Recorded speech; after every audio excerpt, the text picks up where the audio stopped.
Hello friends, स्वागत है आपका हमारे यूट्यूब चैनल माई गुरुजी में। और आज की वीडियो में हम बात करने वाले हैं शेषफल प्रमेय और गुणनखंड प्रमेय के बारे में, और इन प्रमेय से संबंधित कुछ उदाहरणों पर भी चर्चा करेंगे। इससे पहले हमने इस वीडियो का पार्ट 1 बनाया है। अगर आपने वीडियो नहीं देखा है तो उसको ज़रूर देख लीजिए, क्योंकि भाग की क्रिया यहाँ पर बहुत ही आवश्यक है और उसको समझने के लिए आपको पार्ट 1 देखना आवश्यक है। तो चलिए दोस्तों, शुरू करते हैं आज का वीडियो। शेषफल प्रमेय बहुपद के अंतर्गत में क्या होता है समझते हैं कि यदि किसी बहुपद है f(x), उसको x माइनस a एक अन्य बहुपद से भाग दिया जाता है तो शेषफल fa होता है। यह fa का मतलब है दोस्तों, x के स्थान पर ये जो a है उसको x के स्थान पर रखने पर fa प्राप्त हुआ है। अब चलिए इसकी उत्पत्ति पर चर्चा करते हैं, तत्पश्चात इसके उदाहरणों पर भी चर्चा करेंगे। तो हम जानते हैं कि विभाज्यता संबंध होता है भाज्य बराबर भाजक गुणा भागफल धन शेषफल। ये विभाज्यता संबंध हम और भी पढ़ चुके हैं। तो अभी की स्थिति में कह रहा है किसी बहुपद f(x) को, मतलब यहाँ पर भाज्य हम यदि ले लेते हैं f(x) को, भाजक मान लिया जाए क्या है, x माइनस a है। भागफल मान लीजिए, भाग देने पर हमें भागफल मिलता है qx, एक अन्य बहुपद भागफल के रूप में मिलता है। और शेषफल मान लिया जाए r, हमने मान लिया r फॉर रिमाइंडर, मतलब शेषफल के लिए।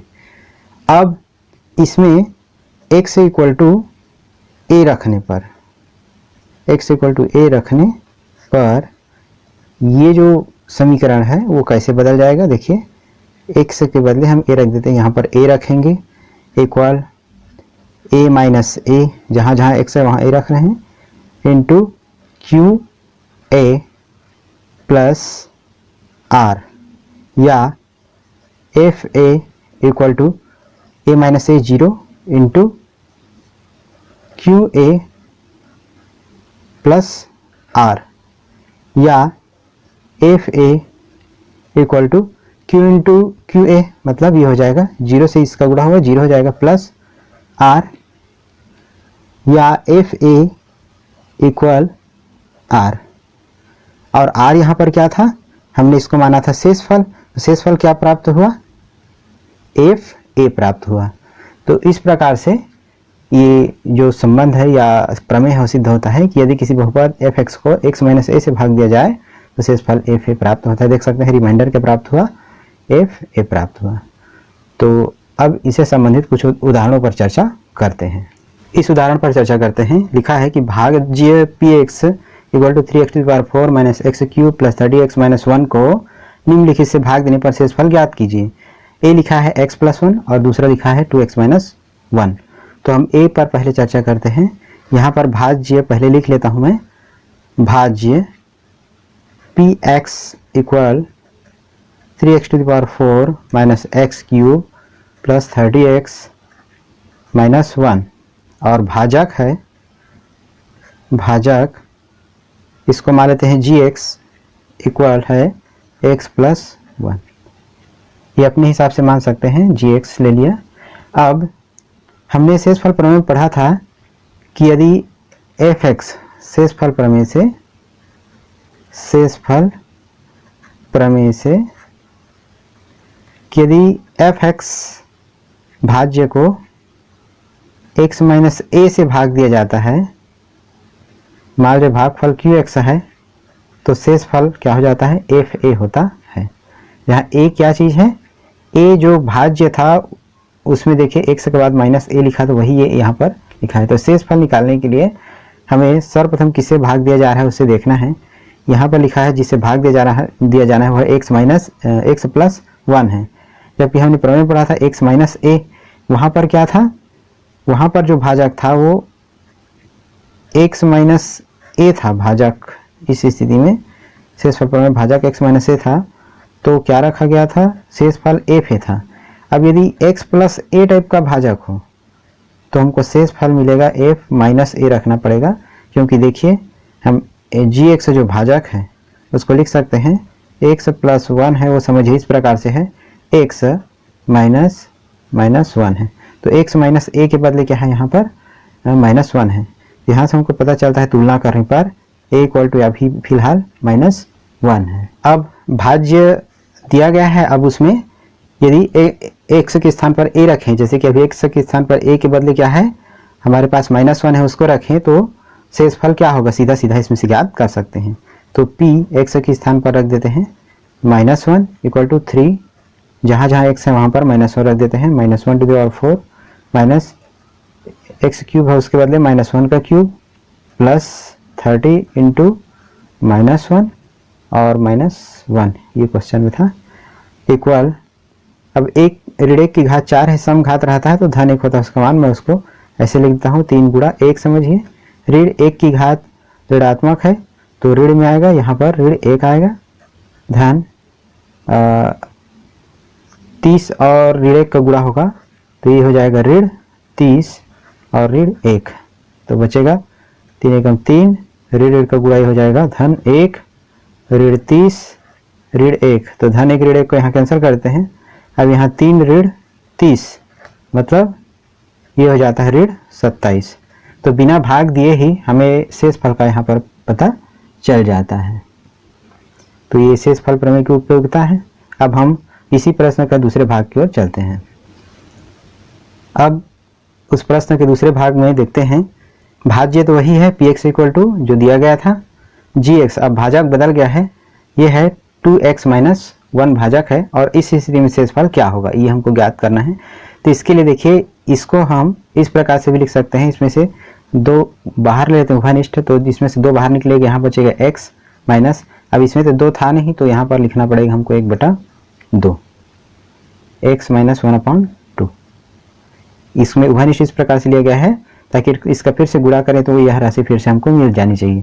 देखिए 2 का गुणा करेंगे तो 2x हो जाएगा और 2 का इस तरफ गुणा होगा तो 2 कट जाएगा, बचेगा 1, तो 2x माइनस 1 ही है, इसको दूसरे रूप में लिख दिया गया।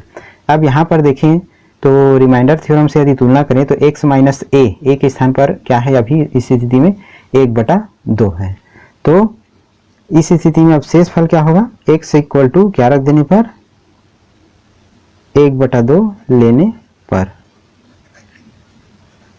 x इक्वल टू 1/2 लेने पर px लिखा था वहां पर p 1/2, यही शेषफल होगा, इससे जो मान निकलेगा वो 3 into 1/2 to the power 4 minus 1/2 cube plus 30x, x के बदले 1/2 और ऋण 1, तो p 1/2 इक्वल 3, 1/2 का जो मान आएगा उसकी घात 4 उसका मान होगा 1/16, 2 की घात 4 होता है वो 16 होता है, ऋण मतलब 2 का 4 बार गुणा, 2 दूनी 4 दूनी 8 दूनी 16, इसी प्रकार से इसमें 2 का घात 3 है तो सीधा हो जाएगा 1/8, ये है 30 एकम 30/2 ऋण 1 इक्वल यहाँ पर लिख सकते हैं 3 एकम 3/16 ऋण 1/8, धन ये भाग चला जाएगा तो 2 एकम 2 और 2 15 बार में 30 होता है, तो 15 ऋण 1, इसको हल करने के लिए क्या करना होगा, इन दोनों का लघुत्तम हो जाता है 16, लघुत्तम समापवर्ती, और ये हो जाएगा 3 और इसमें 2 का गुणा करना पड़ेगा तो ऋण 2, ये कैसे हल होता है इसको आप भिन्नों का योग अंतर वाले में अच्छे से समझ सकते हैं।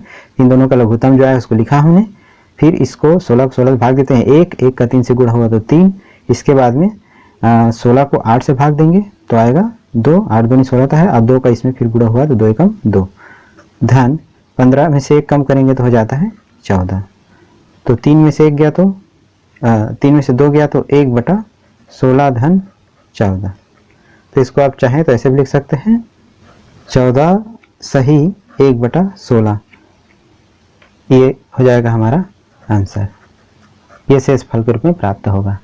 अब एक और उदाहरण पर चर्चा करते हैं, ये उदाहरण थोड़ा सा अलग है कि जब किसी बहुपद को f(x) को x² - 4 से भाग दिया जाता है तो शेषफल 5x + 6 प्राप्त होता है।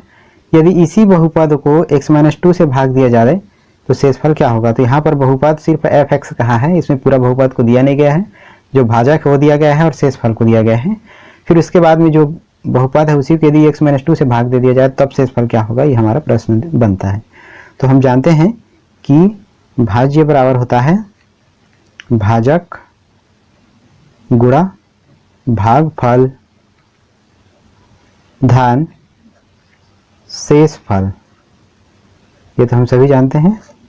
तो अभी भाज्य है फिलहाल fx, भाजक क्या लिया जाए तो x स्क्वायर माइनस 4 लिया जाए तो भागफल क्या प्राप्त होता है मान जाए। यहाँ पर भागफल भी नहीं दिया है तो भागफल मान जाए हमको मिलता है qx, ये अपनी तरफ से ले लिया, प्लस शेषफल, तो शेषफल कितना मिलता है 5x प्लस 6। तो जैसा प्रश्न में कहा था उसको हमने बना लिया। यदि fx को x स्क्वायर माइनस 4 से भाग दिया जाए तो शेषफल मिलता है हमको 5x प्लस 6 मिलता है, और भागफल वो नहीं दिया है तो हमने मान लिया है कि qx मिलता है। अब इसी को x माइनस 2 से भाग देने पर क्या चीज शेषफल, तो शेषफल प्रमेय से x माइनस 2 से भाग दिया जाए तो शेषफल कैसे निकलेगा, f a की जगह में क्या लिखा है 2, f2 इक्वल टू होगा 2 स्क्वायर माइनस 4, x से जितना है उसके जगह में क्या रखते जाएंगे हम 2 रखते जाएंगे, into q2 plus 5 into 2 plus 6, तो f2 इक्वल 4 माइनस 4, 2 स्क्वायर होता है इक्वल टू 4 और minus 4 into q2 plus 5 into 2 10 plus 6, या f2 इक्वल टू हो जाएगा, यहाँ पर देखिए 0 हो जाएगा, 4 minus 4 0 into q2 plus 10 plus 6 तो हो जाएगा 16, या f2 इक्वल ये वाला पार्ट तो 0 हो जाएगा तो 0 प्लस 16 इक्वल टू 16, ये हमारा आंसर हो जाएगा। मान लीजिए कि x स्क्वायर माइनस 16 को एक बहुपद x माइनस 4 से भाग दिया जाता है, तो चलिए भाग देके देखते हैं क्या आता है। तो पहले तो भागफल में आएगा x इंटू एक्स, तो x स्क्वायर आएगा माइनस 4 इंटू एक्स 4x, तो घटाने पर माइनस प्लस ये कैंसिल हो जाएगा और बचेगा 4x माइनस 16। अब इसमें कितने गुणा करना पड़ेगा, फिर 4 का गुणा करेंगे 4x आएगा, तो प्लस 4, तो 4x प्लस 4x माइनस 16, घटाने पर क्या हो जाएगा पूरा कट जाएगा और प्राप्त हो जाएगा 0। तो यहाँ पर देखते हैं हमने कि यहाँ पर भागफल मिला, भागफल x प्लस 4 आया, शेषफल तो शेषफल इक्वल टू प्राप्त हुआ 0। तो यहाँ पर हम कह सकते हैं कि x स्क्वायर माइनस 16 जो भाज्य था उसका एक गुणनखंड है x माइनस 4, और इसी पर आधारित है हमारा गुणनखंड प्रमेय। अब गुणनखंड प्रमेय द फैक्टर थ्योरम पर चर्चा करते हैं। ये थ्योरम जो है अभी हमने जो भागफल दिखाया वो समझा उसी का प्रमेय रूप है। तो देखते हैं क्या होता है ये कि यदि x इक्वल टू ए बहुपद f(x) का एक ऐसा शून्यक है जिसके लिए शेषफल f इक्वल टू 0, तब x माइनस a f(x) का एक गुणनखंड होता है। कहने का मतलब है कि यदि f(x) में a रखने पर या फिर x माइनस a से भाग देने पर जो फलन है उसका मान क्या हो जाए, या जो बहुपद है उसका मान 0 आ जाता हो शेषफल में, तो x माइनस a उसका एक गुणनखंड होता है। इसका दूसरा अथवा वाला जो परिभाषा प्रमेय है वो बहुत ही अच्छा है, उसको समझना आसान है। यदि बहुपद f(x) को x माइनस a से भाग दे दिया जाए, एक बहुपद है जिसको किसी अन्य बहुपद से भाग देने पर यदि शेषफल क्या हो जाए 0 हो जाए, तब जिसे भाग दिया जा रहा है या जो भाजक होता है वो बहुपद का एक गुणनखंड होता है। अब इसको सिद्ध करेंगे कि हम जानते हैं कि भाज्य बराबर होता है भाजक गुणित भागफल धन शेषफल। बस भाज्य है f(x), भाजक हम मान लेते हैं g(x) को, और भागफल मान ले जाए qx है, शेषफल ले लेते हैं rx। अब हमारा जो प्रमेय कहा था उसके अनुसार यदि इस टाइप का लिखते हैं हम भाज्य और भाजक गुणित भागफल धन शेषफल, तो अभी हमारा भाजक है f(x), भाज्य f(x) है, भाजक है x माइनस a, भागफल रहने देते हैं qx, और शेषफल क्या ले लेते हैं fa। तो यदि कहता है कि यदि शेषफल क्या हो जाए शून्य हो जाए। तो एफ ए इक्वल टू क्या रखने पर, यदि 0 रख देते हैं तो यही एफ एक्स, ये जो लिखा है एफ एक्स इक्वल टू हम क्या लिख सकते हैं, f x equal to x minus a into q x, और ये वाला पार्ट क्या हो जाएगा, 0 होकर के हट जाएगा। तो देख सकते हैं एफ एक्स को दो अलग अलग बहुपदों के गुणनफल के रूप में लिखा जा सका, इसलिए क्या है एफ एक्स एक्स माइनस ए जो है एफ एक्स का क्या है, एक गुणनखंड है। जैसे 15 को क्या लिखते हैं हम, 3 गुणा 5, इसका क्या मतलब हुआ कि 15 को हमने इस बहुपदों के या अंकों के गुणनफल के रूप में लिख सका। तो ये 3 भी इसका एक गुणनखंड होता है और 5 भी होता है। वैसे ही एफ एक्स का गुणनखंड ये दोनों हो गया, ये भी एक गुणनखंड है और दूसरा भी एक गुणनखंड हो गया। तो x minus A F x का गुणनखंड हो गया कब की स्थिति में, जब एफ इक्वल टू यदि क्या रख दिया गया 0। तो ये हो जाता है हमारा गुणनखंड प्रमेय। बहुपद एफ एक्स को एक्स माइनस ए से भाग दिया और शेष फल क्या हो रखा 0, तो हमको क्या मिल गया कि एक्स माइनस ए उसका एक गुणनखंड होता है। अब इस पर आधारित उदाहरण पर चर्चा करते हैं। एक उदाहरण पर चर्चा करते हैं, क्या एक श्रेणी 2 बहुपद p x equal to x cube minus 3x square plus 4x minus 4 का एक गुणनखंड है। तो अभी हमने देखा गुणनखंड प्रमेय से यदि ये इसका गुणनखंड है तो क्या होगा, दिया गया है p x equal to x cube minus 3x square plus 4x minus 4। यदि ये जो बहुपद दिया है इसका गुणनखंड x माइनस 2 है, तो x इक्वल टू 2 रखने पर इसका जो P2 अगर देखा जाए तो उसका मान इसमें हल करने पर 0 आना चाहिए। देखते हैं P2 x के स्थान पर 2 रख दिया, 2 cube minus 3 into 2 square plus 4 into 2 minus 4। तो 2 क्यूब मतलब 8 माइनस 3 इंटू 2 स्क्वायर मतलब 4 plus 4 into 2 8 minus 4 equal 8 minus ये हो जाएगा 3 इंटू 4 तो 12 हो जाएगा प्लस 8 माइनस 4।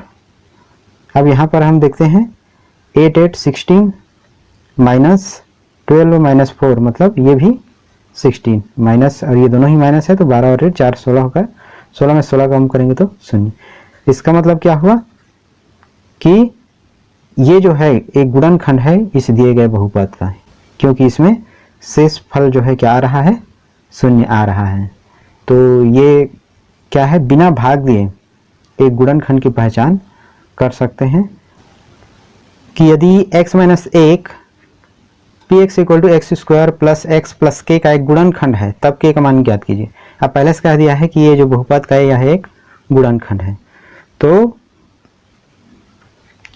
चूंकि x minus 1 p x equal x square plus x plus के का